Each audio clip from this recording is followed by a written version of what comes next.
He never lost a battle. Not one. Not in 13 years. Not across 15,000 miles of scorched desert and frozen mountain passes. Not against war elephants, scythed chariots, or 100,000 men sent to stop him.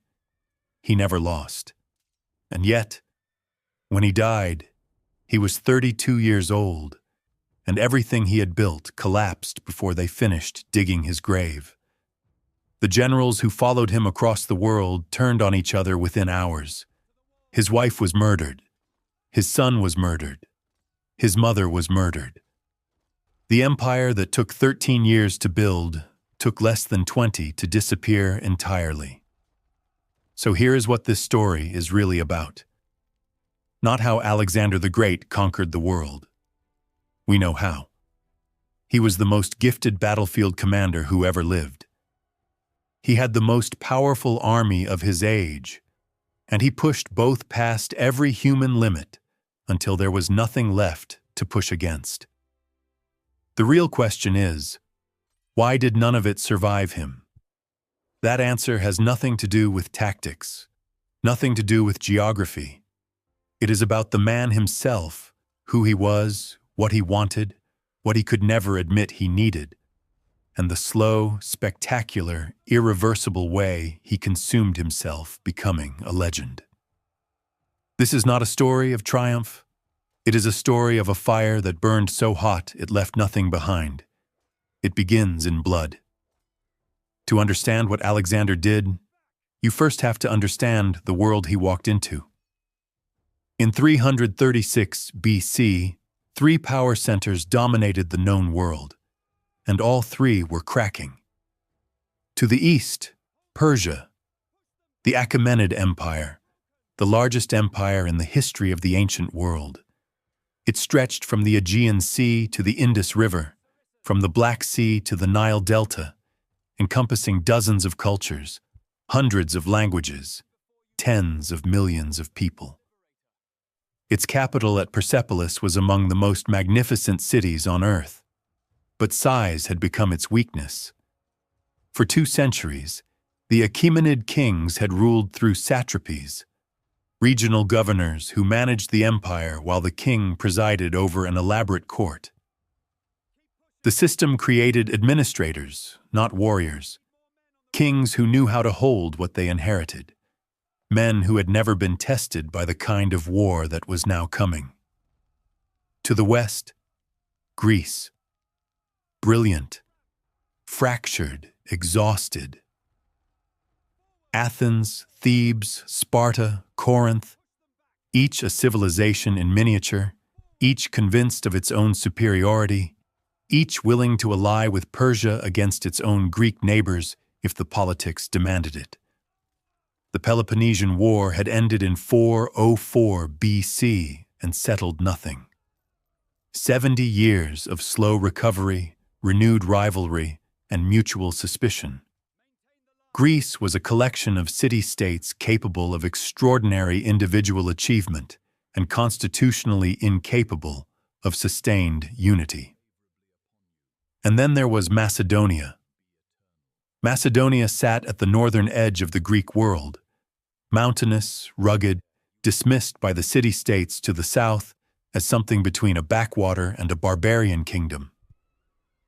For most of the 5th century, it was a minor player, a source of timber for ships, not much else. Then Philip II became king.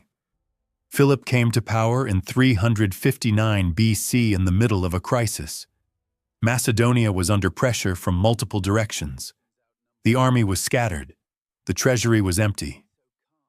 He was 23 years old.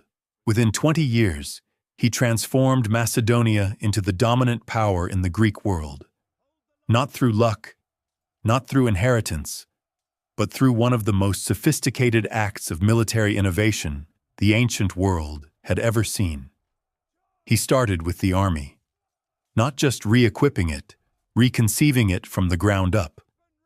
Philip had spent time as a hostage in Thebes as a young man, and he had watched Epaminondas, the greatest Greek general of the era, reshape warfare. He absorbed every lesson. Then he went further than any of those lessons pointed. The weapon was the sarissa, an 18-foot pike, nearly double the length of a traditional Greek spear. Deployed in the tight formation of the Macedonian phalanx, a wall of sarissa points presented an enemy with a barrier they could not penetrate from the front. There was simply no way to get close enough to fight without being impaled first. The phalanx fixed an enemy line and slowly, methodically destroyed it. But Philip understood something most commanders of his age did not. The phalanx could fix. It could not shatter. Shattering required something mobile, something fast, something that could hit at the precise moment the enemy was fully committed and had nothing left in reserve. That something was heavy cavalry. The companion cavalry, aristocratic Macedonian horsemen, chosen for skill and ferocity, trained not as flanking nuisances, but as the single decisive blow of the entire engagement. They did not skirmish. They ended battles. The phalanx fixes. The cavalry shatters. It sounds simple, stated plainly.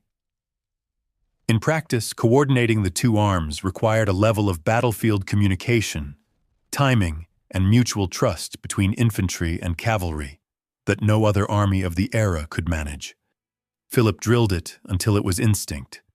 He built an army that functioned less like a collection of units and more like a single mechanism, where every part served the whole and every action in one sector created the conditions for decision in another. Together, they were a combined arms system the ancient world had not seen before. Philip proved it at Chaeronea in 338 BC, where he crushed the allied forces of Athens and Thebes and brought all of Greece under Macedonian control. On the right wing, Philip commanded. On the left, his 18-year-old son led the cavalry charge that broke the sacred band of Thebes, the most elite infantry in the Greek world. Men who had trained together since boyhood, who had never broken under pressure and ended the battle in a single thunder of hooves. The son's name was Alexander. Philip's plan, once Greece was secured, was to lead a campaign into Persia. He spent 2 years preparing. He sent an advance force across the Hellespont. He arranged his daughter's wedding at Aegae and invited all of Greece to celebrate. He never got there. In 336 BC, during the wedding at the theater of Aegae, Philip II was assassinated. One of his own bodyguards, a man named Pausanias, drove a dagger into the king and ran for the horses waiting at the exit. He did not make it. The official story, personal grievance.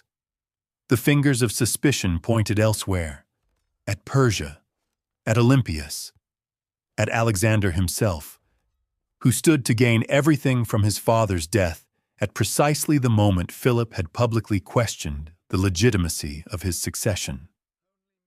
None of it was proven. None of it was disproven. And that shadow, hanging over the very beginning of his reign, is, in some ways, the most Alexandrian thing about the whole story.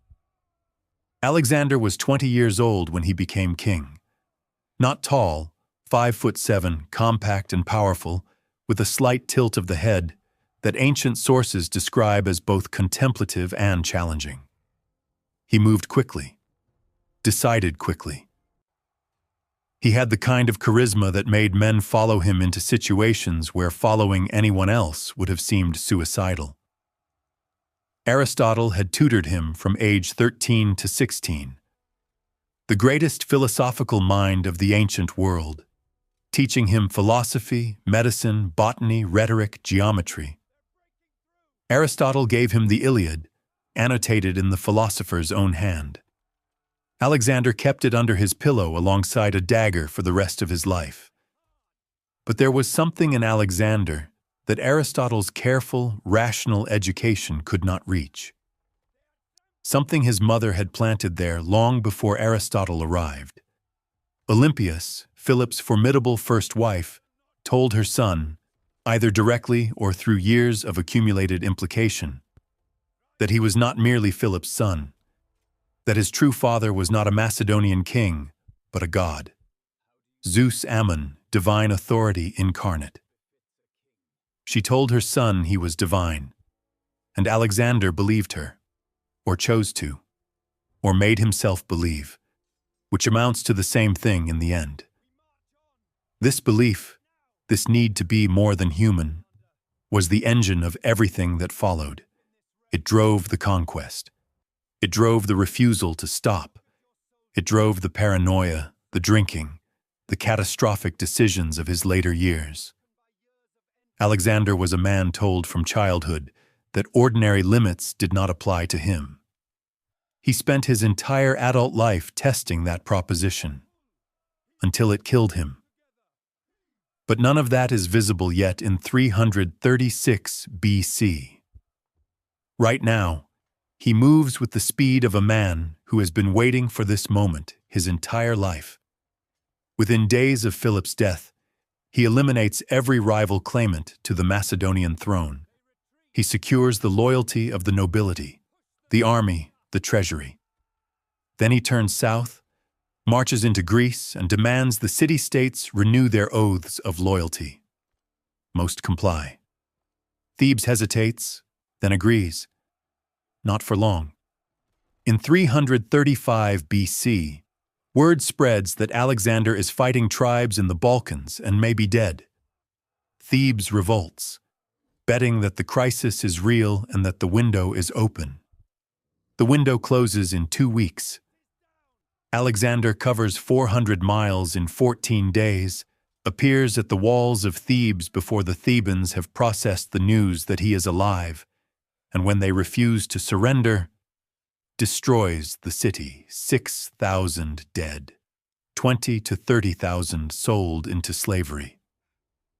The city leveled to rubble, except for the temples and the house of the poet Pindar, which Alexander preserves as a gesture of cultural respect that somehow makes the whole thing more chilling, not less. The message to Greece is unambiguous. This is not Philip's diplomacy. Greece falls silent, and Alexander turns east. In spring 334 BC, Alexander leads his army across the Hellespont, the same narrow strait Xerxes crossed in the other direction 150 years earlier when Persia invaded Greece. He crosses with roughly 40,000 men, 32,000 infantry, 5,000 cavalry, a siege train, a fleet. His treasury holds enough money to pay the army for 30 days. That is it. If the campaign stalls, he cannot pay his soldiers. He cannot afford to be cautious. He cannot play a long game. The financial logic gives him exactly one option: win quickly or collapse. This is worth holding on to. It explains every tactical decision that will seem reckless in the months ahead. He is not being reckless. He is responding to a structural constraint that leaves him no other choice. Before anything else, he stops at Troy. He visits the tomb of Achilles, makes offerings, crowns the mound with a wreath, runs a race around it, then picks up a spear and throws it into Asian soil, declaring the continent won by the spear. This is not theater, or not only theater. Alexander genuinely believed he was the reincarnation of Achilles, the ideal Greek hero, the man who chose glory over long life. The visit to Troy is a statement of identity. He is announcing, to himself as much as anyone watching, the kind of man he intends to be, and the kind of story he intends to live. The first test comes almost immediately. The Persian satraps of Asia Minor have assembled a cavalry force on the far bank of the Granicus River, a fast-moving stream with steep, muddy banks, and they are waiting. Parmenion, Alexander's senior general, advises caution. The river crossing is dangerous. A cavalry charge uphill against a prepared enemy is exactly the kind of attack that fails. Wait for morning. Cross in good order. Fight on better ground. Alexander overrules him. He charges, across the river, up the bank, directly into the Persian line. The audacity throws the Persians into disarray. They were expecting a deliberate advance, a battle on terms they had prepared for. Alexander gives them none of that. He is in the river before they can process it, through it before they can reform. He nearly dies on the far bank. A Persian nobleman splits his helmet with an axe, and is saved only by Clytus the Black, his companion since childhood, who cuts the man down just in time. The battle is not large. The consequences are enormous. The Persian governors scatter. The Greek cities of Asia Minor begin opening their gates. Alexander walks into city after city announcing he has come not as a conqueror, but as a liberator, restoring democratic governments, removing Persian-backed oligarchs. The cities believe him, mostly, partly because the announcement is true in those cases, and partly because the alternative is to fight a man who just charged a river uphill and won. Either calculation leads to the same outcome. Within 3 months, the western satrapy of the Persian Empire is gone. Asia Minor is open. The army is fed, supplied, and moving. And crucially, word is spreading ahead of them. The reputation that Alexander will spend the rest of the campaign building has already begun its work. Asia Minor is open, and Alexander is barely 3 months into the campaign. He swings south. This surprises the Persian high command, and it reveals the strategic intelligence beneath the audacity. The Persian Empire's naval strength depends on the port cities of Phoenicia, Tyre, Sidon, Byblos, which supply the ships and sailors of the Persian fleet. That fleet can threaten Alexander's supply lines, land troops behind him, and turn the campaign into a grinding, attritional disaster. Alexander cannot beat it at sea. He doesn't have enough ships, so he does something unexpected. He eliminates the fleet's reason to exist. If he controls every major port on the eastern Mediterranean coast, the Persian fleet has nowhere to resupply, nowhere to operate, nowhere to go. He will defeat a navy by capturing land. He moves down the Levantine coast. Cities surrender. Then he reaches Tyre. Tyre is not an ordinary city.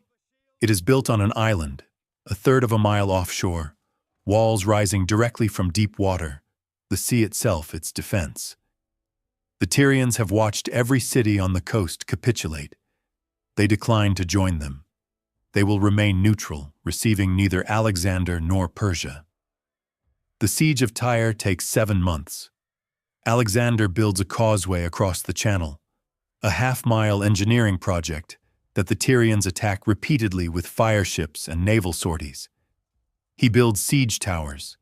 They destroy them with incendiary devices. He acquires a fleet from cities already captured, gains naval superiority, and brings his siege engines to the walls from the sea. In July 332 BC, the walls fall. 8,000 Tyrians are killed. 30,000 are sold into slavery. The causeway Alexander built is still there. Over centuries, silt accumulated. Today, Tyre is a peninsula, not an island.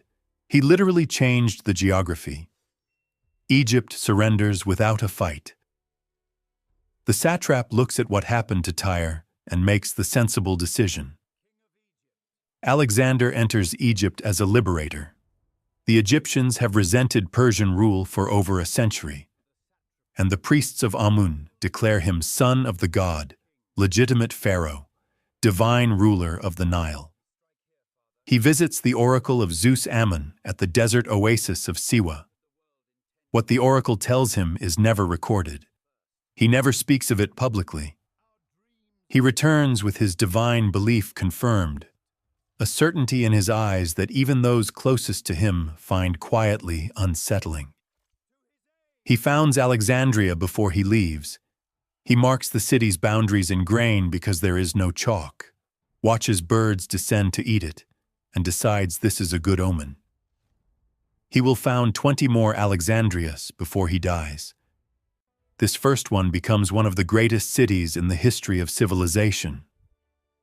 Then he turns northeast. Darius III is waiting. The two armies have already met.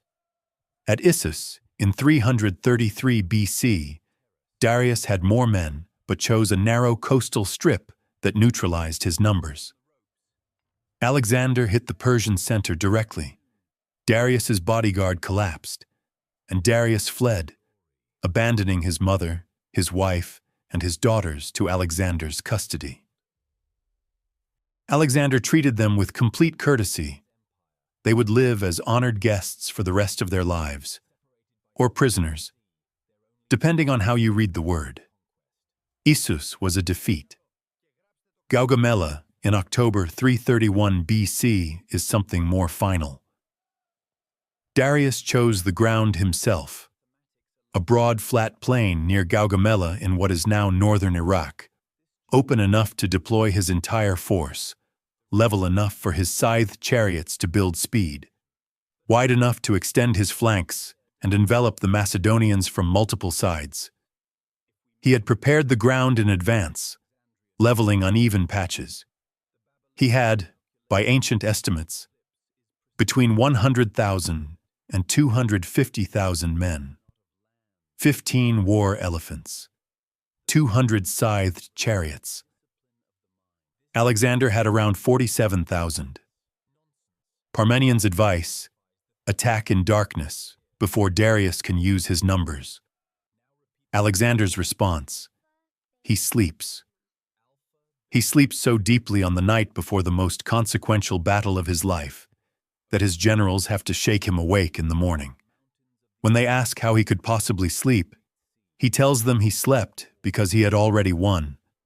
Now that Darius had finally agreed to stand and fight in the open, the outcome was no longer in question. Whether this was serenity or performance, it had the intended effect. The Macedonian officers walked into battle gripped by their king's certainty. The battle plan was a masterpiece of calculated risk. Alexander advanced his line at an oblique angle, drifting right as he moved forward, drawing the Persian left to extend itself to match him, thinning their line in the process. Darius responded by unleashing his scythed chariots, expecting them to shatter the Macedonian infantry. The Macedonians opened their phalanx ranks, let the chariots through, and cut down the horses from the sides. Darius's great weapon spent itself on nothing. The oblique advance had opened a gap between the Persian center and left flank. Narrow, temporary, exactly what Alexander had been creating. He turned the companion cavalry and charged, not at the Persian flank, not at a soft target, but directly at Darius himself, visible on his royal chariot in the center of the line. The message was unmistakable. The battle ends when the king breaks. Darius broke. He fled for the second time. His army, leaderless, hit from multiple angles simultaneously as Parmenion pressed hard on the left, began to disintegrate. By nightfall, the largest force the Persian Empire had ever assembled was scattered across the Mesopotamian plain. Babylon opened its gates. At Susa, the Persian treasury surrendered intact. 50,000 talents of gold and silver, an amount so vast it required 10,000 mules and 5,000 camels to transport. At Persepolis, Alexander found the accumulated treasures of 2 centuries, and then he set the palace on fire. Ancient sources divide on what happened that night. One version calculated. The burning of Xerxes' palace was a deliberate political act. the symbolic completion of the pan-Hellenic mission of vengeance for the Persian burning of Athens in 480 BC. Another version, a drunken evening got out of hand. An Athenian courtesan named Thais suggested they repay the Persians for what they did to Athens, and Alexander, drunk, euphoric, surrounded by people who would say yes to anything, agreed. Perhaps both are true. The palace burned either way, and with it burned the justification for the entire campaign. The Corinthian League, the alliance of Greek city-states in whose name Alexander had been fighting, had been assembled for one purpose: Hellenic revenge against Persia. That war was over. Persia was conquered. The logical move was to stop, administer, go home. Alexander did not go home. Everything after Persepolis is a different story. Before it, Alexander is fighting a war with a rationale: liberation, revenge, Philip's unfinished dream. After it, he is pursuing something that has no name in any language he would have understood. He is chasing the horizon, the next campaign, the next enemy. The proof, over and over again, that the limit his mother told him didn't exist truly is not there. Darius is still alive. Alexander pursues him east. In summer 330 BC, Darius is overtaken, not by Alexander, but by his own satrap Bessus, who stabs the king and leaves him by the road. When Alexander finds the body, stabbed multiple times, lying abandoned in a cart, he covers it with his own cloak and orders a royal funeral at Persepolis, honoring the fallen king of the empire he just destroyed.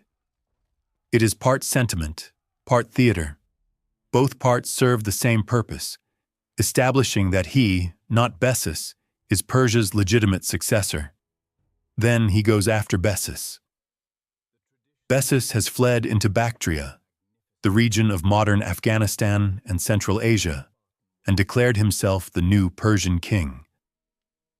Alexander's pursuit takes his army into terrain that would humiliate every army that followed, including the British Empire and the Soviet Union. No flat plains, no decisive cavalry charges, just mountain passes, river crossings, and guerrilla fighters who vanish into the rock when attacked and reappear the moment the column moves on. For 3 years, the campaign grinds. There are no great battles. There is only the slow, costly suppression of a people who do not want to be ruled, and the pursuit of a man who keeps retreating further. Bessus is eventually betrayed by his own officers and handed to Alexander, who has him tortured and executed. But the cost of those 3 years is invisible in any battle report. It accumulates in the exhaustion of the men, the lengthening supply lines, and, most importantly, in Alexander himself. He is changing. He has adopted Persian dress. He wears the upright tiara, the purple robes of a Persian king. He maintains Persian court protocol. He is attempting to rule not as a Macedonian conqueror holding a foreign empire at sword point, but as a legitimate successor to the Achaemenid kings, a king of kings who happens to also be king of Macedon. The Macedonian veterans find this viscerally, deeply objectionable. They had not marched 15,000 miles to watch their king go native. They had not survived Granicus and Issus and Gaugamela to prostrate themselves before a man they had known as a boy. The tension cracks open in 328 BC at a banquet in Samarkand. Clitus the Black had saved Alexander's life at the Granicus. He had fought beside him since the beginning. He was one of the men who had known Philip, who remembered what Macedonia was before any of this began, who had not been remade by 8 years of conquest and divine pretension. At the banquet, drunk, he said what many were thinking. He mocked Alexander's claims of divine parentage. He argued that the victories were not Alexander's alone, that Parmenion and the veterans had done the fighting while Alexander collected the glory. He compared Alexander unfavorably to Philip, loudly, in front of everyone. Alexander grabbed a spear from one of his guards and drove it through Clitus's chest. Then he stood there, in the silence of a room full of horrified men, holding the spear, his closest living friend dying on the end of it. And the full weight of what he had done arrived all at once. He spent 3 days in his tent, refusing food, speaking to no one, weeping in a way ancient sources describe with a kind of stunned inadequacy, as if the vocabulary for what they witnessed did not exist. He eventually emerged. The court philosophers ruled the death divinely sanctioned. Clitus had offended Dionysus. The matter was officially closed. It was not closed. Every man who witnessed it understood the new reality. Disagreement with Alexander was now, demonstrably, potentially fatal.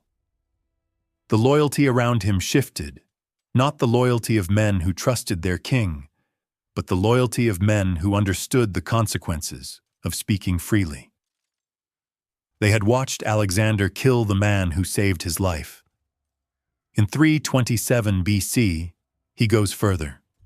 He introduces proskynesis to his court, the Persian practice of prostrating oneself before the king, kissing the earth, then rising. To Persians, it is an expression of profound respect. To Greeks, it is what you do before a god. To Macedonians, it is what you do before no man alive. Callisthenes, Aristotle's own nephew, the historian traveling with the army to record Alexander's glory, refuses publicly. He argues that proskynesis is appropriate for Persian subjects, but not for free Greeks. Alexander backs down on the formal requirement. Months later, Callisthenes is arrested on suspicion of conspiracy. He dies in captivity. The man sent to record Alexander's greatness had become an example of what happens to people who tell Alexander the truth. No one is left to tell him the truth, which means no one is left to stop what comes next. And there is one more act to complete the erasure of the old guard. In 330 BC, a conspiracy against Alexander's life is uncovered, or manufactured, depending on which ancient source you believe. Philotas, son of Parmenion and commander of the companion cavalry, is accused of knowing about it and failing to report it. He is tortured. He confesses under torture, which ancient courts accepted as reliable evidence in ways we would not. He is executed. And then the problem of Parmenion himself arises. Parmenion is thousands of miles away, commanding the supply lines and the rear guard with the authority of a man who has been the most powerful general in Macedonia for 30 years. He is the heart of the old Macedonian establishment. He is the living memory of Philip, and his son has just been executed for treason. Alexander cannot leave him alive. He sends riders, fast riders with sealed orders. They reach Parmenion before the news of his son's death does. A man named Polydamas delivers the orders. Parmenion reads them and sees what they are. And the men around him, men who owe their positions to Alexander, not to the old general, carry out the sentence. Parmenion is killed. A man who had never done anything disloyal, executed because his son was. The veterans who remember Philip, the men who built Macedonia, now understand exactly where they stand. They say nothing. They continue marching. Because what else is there to do, 8,000 miles from home, with a man who has just demonstrated that not even 30 years of loyal service is sufficient protection? In 327 BC, Alexander crosses the Hindu Kush into India. The rationale rests on a geographical misunderstanding. Ancient Greek cosmology held that the world was encircled by a great outer ocean, the Oceanus, and that India lay near its edge. If Alexander could reach India, he could reach the boundary of the known world. He could go no further because there was no further to go. He was chasing a metaphor. He had been for years. He crosses the Khyber Pass in winter. Local kingdoms submit or are conquered. In spring 326 BC, he reaches the Hydaspes River, the modern Jhelum in Pakistan, and finds the army of King Porus waiting on the far bank. Porus is not Darius. He does not flee. He has 200 war elephants, deployed as the front line of his infantry, knowing that Alexander's horses, unaccustomed to elephants, will panic at the smell and the sound.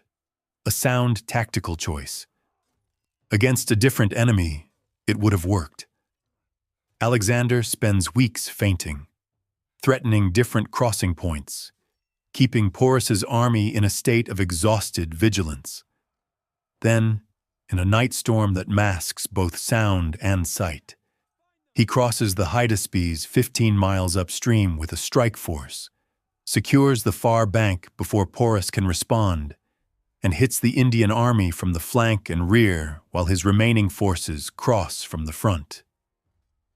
The elephants panic exactly as Porus planned, but Alexander had prepared for it, drilling his infantry to fight the animals on foot, driving them back with concentrated spear thrusts, deafening them with war cries, targeting the mahouts.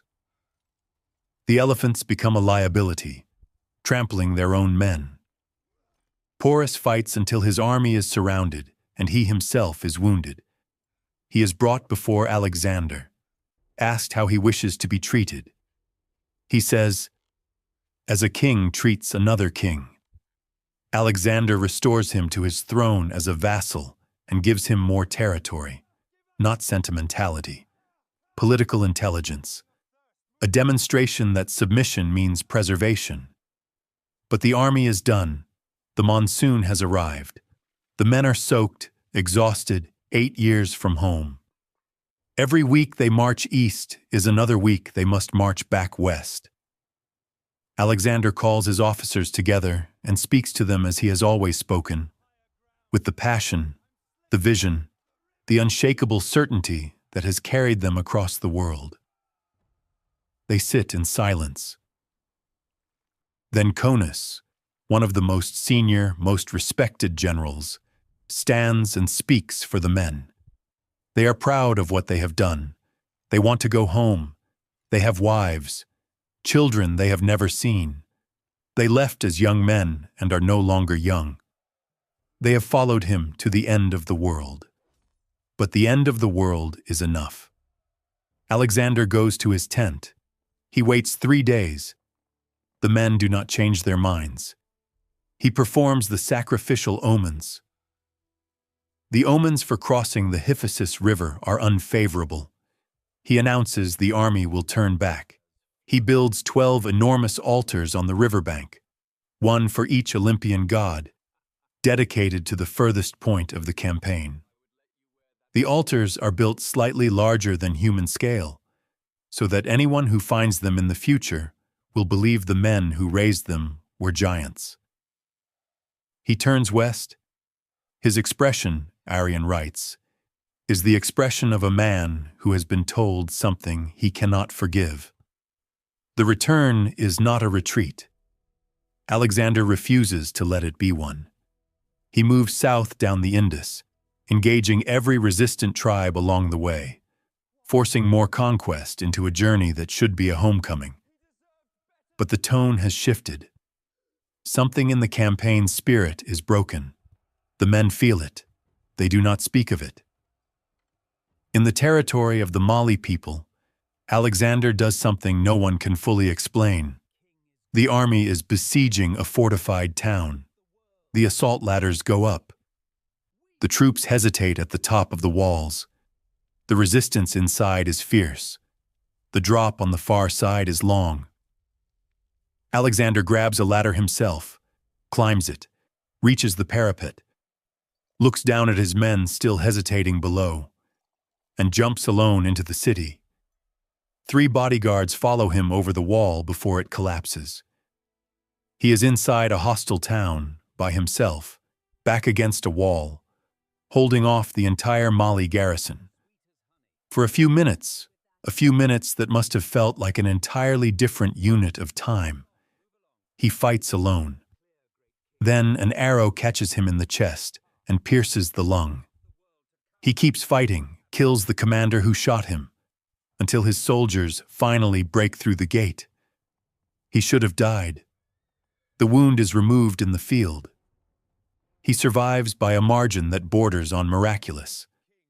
The rumor of his death reaches the army before the truth does, and the reaction reveals everything about where things stand by 325 BC. The Macedonians do not grieve, they do not rage, they panic. Not because they love him, because they are 8,000 miles from home in hostile country, and the only thing that has ever organized their world is the man with the plan. Without him, they have nothing. He recovers, but the lung wound never fully heals. He carries it for the rest of his life. Then he leads the army into the Gedrosian desert. The Gedrosian is one of the harshest environments on Earth, the coastal desert of modern Balochistan. The plan, perhaps, was to parallel the march with a supply fleet along the coast. The fleet cannot find suitable landing points. The coordination fails. The army marches without adequate water or food. Thousands die. Not only soldiers. The camp followers who have traveled with the army for years. The families, the merchants, the women and children who accumulated across a decade of campaign, perish in the sand. In one night, a flash flood sweeps away an entire section of the camp. The men on the high ground survive. Those below drown. The heat is described in ancient sources as something beyond ordinary heat. A weight, a presence, a force that killed animals before it killed men. Water ran out. Officers attempted to maintain order as soldiers drank from brackish pools and died of it. The columns stretched and thinned over miles of sand, men falling out to rest and never rising again. The animals died first, then the weakest, then those who were already carrying wounds. What makes the Gedrosian so uniquely brutal is not simply the suffering. Armies throughout history have suffered. It is the futility. They were not crossing the desert to reach an enemy. They were crossing it to get home. Every man who died in that sand died on the way back from a campaign that was already over. They had survived Gaugamela and the Hindu Kush and the Mali assault and the monsoon. They died in the desert on the return journey. Whether Alexander chose the Gedrosian as punishment for the men who refused to cross the Hephaestus, or as logistical miscalculation, or to match the legendary desert crossings of Cyrus and Semiramis, history cannot say with certainty. What it can say, it was the worst decision of his military career. It killed more of his men than any battle ever had. When Alexander returns to Persia in 324 BC, the empire he built is already sick. Several satraps assumed he was dead.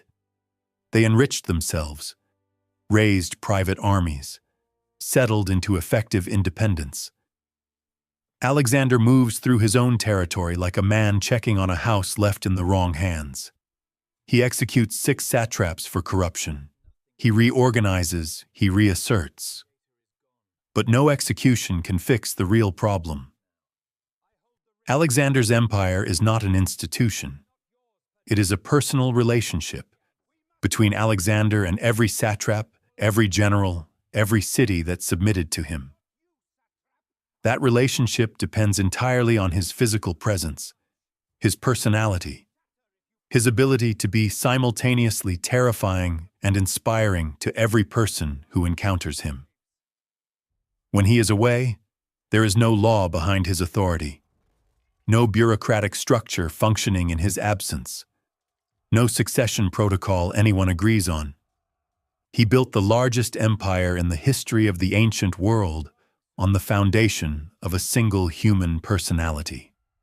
And personalities do not transfer.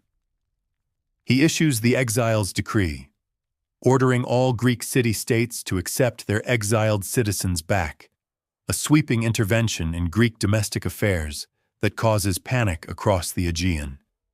He demands that Greek cities recognize his divine status officially. Some comply. Sparta, characteristically, responds that if Alexander wishes to be a god, he is welcome to be a god. He plans new campaigns. Arabia, then Carthage, then the Western Mediterranean. The scope keeps expanding. Whether this is coherent strategic vision or the restlessness of a man who no longer knows how to exist without a campaign is impossible to say. Probably both. And then Hephaestion dies. Hephaestion, companion since boyhood, the one person in Alexander's orbit who seemed to know him not as a symbol or a god or a living myth, but as a human being, falls ill in Ecbatana in autumn 324 BC, a week of fever. Then he is gone. Probably typhoid. Probably complicated by alcohol.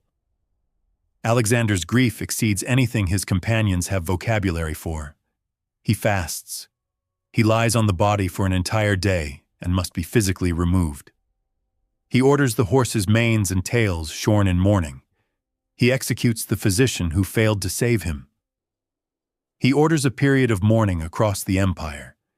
He petitions the oracle at Siwa to have Hephaestion declared a god. He commissions a funeral pyre in Babylon reported to cost 10,000 talents, an almost incomprehensible sum, a monument scaled to a grief that cannot find any other form to express itself. None of it helps. Because the thing Alexander has lost is not merely a friend.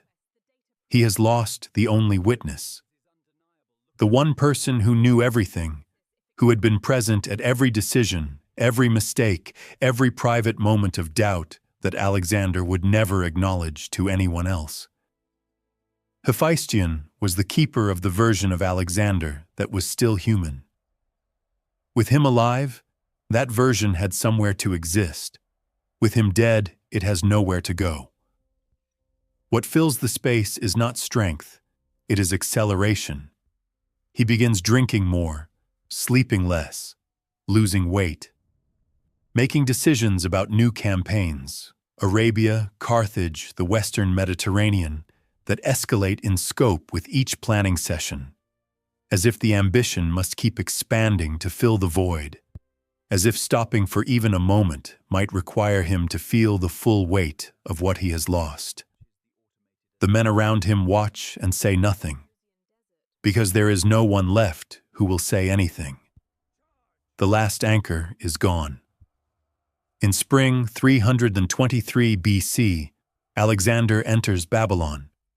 The Chaldean astrologers, the most sophisticated astronomical observers in the ancient world, send word that the omens are bad.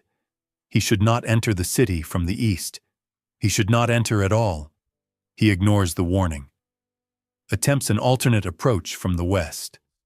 The route is blocked by marshland. He enters from the east. He is planning the Arabian campaign, a fleet of 1,000 ships, a road along the coast, an army that will circle the peninsula. Whether this is genuine vision or the compulsive planning of a man who needs to be planning something is the same question that has shadowed his last 2 years. In June 323 BC, he attends a banquet at the house of his friend Medius of Larissa. He drinks heavily. He always drinks heavily now.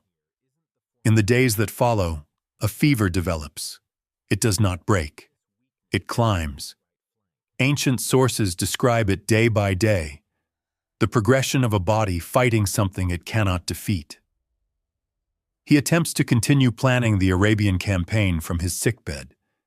He issues orders. He reviews naval dispositions. He refuses, for as long as he possibly can, to stop being Alexander. Then the fever becomes too much for that performance, and the performance stops. He is moved to the royal palace. His condition deteriorates. His companions take turns sitting with him. The palace is quiet in a way palaces are only quiet when the person at their center is no longer filling the space. Officers who have known him for a decade sit and do not know what to say. His body, which has carried arrows, axe blows, spear wounds, and the accumulated damage of 13 years of campaign, is finally stopping. The soldiers hear he is sick. Rumors spread that he is already dead, and the generals are concealing it. The men, veterans of Granicus, Issus, Gaugamela, the Hindu Kush, the Gedrosian, men who have followed him for 13 years, gather at the palace gates. They demand to see him. Alexander orders the doors opened. He lies on his deathbed. His soldiers file past him one by one. He cannot speak, but he raises his hand to each of them. Just the hand, a slight lift, a recognition. As each man passes, the king sees him, acknowledges what they have done together, what they have survived. The men who pass him, many of them, are weeping. The king who once slept the night before Gaugamela in perfect serenity cannot form words. He can only raise his hand. It is the most human moment of his entire story. When the generals ask who should inherit the empire, ancient sources give several answers. Some say he named a general. Some say he said nothing. The most quoted version, possibly legend, possibly true, to the strongest, Kratistos, to the strongest. He dies on June 10th or 11th, 323 BC, 32 years old, 13 years of reign. Never a battle lost, no confirmed successor, no written will. In the silence that follows, before the wailing begins, before the formal announcements are made, in that suspended moment when the news has not yet traveled beyond the palace walls, the generals are already looking at each other. They are already calculating. The empire lasts in unified form approximately 1 week. Perdiccas attempts to hold it together as regent, governing for Alexander's unborn child, or for his incapacitated half-brother Philip Aridaeus. Neither arrangement satisfies anyone. Within hours, the fractures are visible. Ptolemy moves first. He intercepts Alexander's funeral cortege, a magnificent golden catafalque surrounded by an army of attendants, and redirects it to Egypt. The possession of the body is a political act. It says, Egypt has the claim. Alexander rests here. Ptolemy builds a magnificent tomb in Alexandria. Julius Caesar visits it 2.5 centuries later. The tomb eventually disappears, sometime in late antiquity, and has never been found. The wars of the Diadochi, the wars of the successors, consume the next 40 years. Perdiccas is assassinated. Antipater dies. Eumenes is betrayed and killed. Antigonus fights everyone. Cassander, who despised Alexander while he lived, systematically eliminates every member of his bloodline. Roxane is murdered. Alexander's son, Alexander IV, is murdered in 310 BC. The boy is 13 years old. Olympias is already dead, stoned by the families of the people she killed during her own violent seizure of power in Macedonia. Every person who loved Alexander, every person who carried his blood, every person who ruled in his name, destroyed. By the men who served beside him, by 280 BC, the empire has resolved into 3 successor kingdoms: Ptolemaic Egypt, the Seleucid Near East, and Antigonid Macedonia. They fight each other for 2 centuries, slowly weakening until Rome absorbs them one by one. The man himself becomes a myth before his body is cold. Within a generation, Alexander is the measuring stick for every general who wants to borrow the authority of conquest. Pyrrhus of Epirus models his campaigns on Alexander's. Hannibal studies his tactics. Julius Caesar, standing before a statue of Alexander in Spain at age 32, weeps, because Alexander had conquered the known world at that age, and Caesar had done nothing comparable yet. Augustus keeps a seal ring bearing Alexander's face. Napoleon reads Arrian obsessively and carries the text on the Greek language, planted across 30 countries by the campaign, becomes the common language of the Eastern Mediterranean for 6 centuries. It is the language of the New Testament, the language in which early Christianity spreads across the Roman world. The Hellenistic civilization Alexander seeded, Greek rationalism fused with Persian, Egyptian, and Babylonian traditions, produces the Library of Alexandria, the mathematical proofs of Euclid, the astronomical calculations that will inform Copernicus 17 centuries later. The intellectual infrastructure of the ancient world is built in a language that spread because a 22-year-old Macedonian threw a spear into Asian soil and started walking. 21 cities named Alexandria still exist. So what do we do with Alexander the Great? He was not a liberator, he said he was. The cities that refused him, Tyre, Gaza, every Sogdian hill fort that held out, discovered that claim in fire and chains. He was not a unifier. The empire fragmented the moment his personality was removed from the equation. He was not a philosopher king. The man Aristotle educated became a man who killed people who disagreed with him, who imprisoned his teacher's nephew for refusing to prostrate himself, and who ended his life unable to tolerate any version of reality that contradicted the one he had constructed for himself over decades of being told he was divine. And yet, the world he left behind was measurably, genuinely different from the world he entered. Not because he conquered it. Conquest without institution is temporary, and history proved that in his case within a generation. But because the campaign moved people, languages, ideas, and technologies across distances that would otherwise have taken centuries to traverse. The Greek doctors with his army compared notes with Babylonian physicians. Indian philosophical traditions filtered westward into Hellenistic thought. None of this was planned. He was not running a cultural exchange program. He was planning the next battle. But the consequences of his movement through the world outlasted everything he consciously built. The deepest lesson of his life is also the simplest. Alexander built an empire on a single human personality, and that is the most fragile foundation in the history of power. Every political structure that has outlasted its founder did so because it created something beyond the founder. Law, institution, succession, a framework that continued to function when the person who built it was gone. Rome lasted 1,000 years, not because of any one emperor, but because of Roman law, Roman institutional practice, Roman continuity. The Persian Empire Alexander shattered had lasted 2 centuries because the Achaemenid system of satrapal administration could operate without the king present. Alexander dismantled that system and replaced it with himself.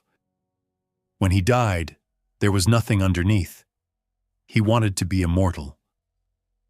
He achieved the next best thing, the measuring stick. For 23 centuries, every ambitious man who stared at a map and wondered how much of it he could hold has invoked his name, compared himself to the standard, and come up short. He asked to be remembered as a god. History remembered him as a man. And perhaps that is the more frightening kind of immortality. Because gods do not die with a fever. Gods do not spend their last days watching their empire begin to dissolve before they have finished dying. Gods do not raise their hands, slowly, one by one, to the soldiers filing past their deathbed. Men do. Men who made extraordinary choices and catastrophic ones, who loved and destroyed, who built and failed to build, who chased the horizon until they ran out of world and then ran out of time. He was not a god. He was a man who could not accept being one. That is his story. And 23 centuries later, it has not stopped being told.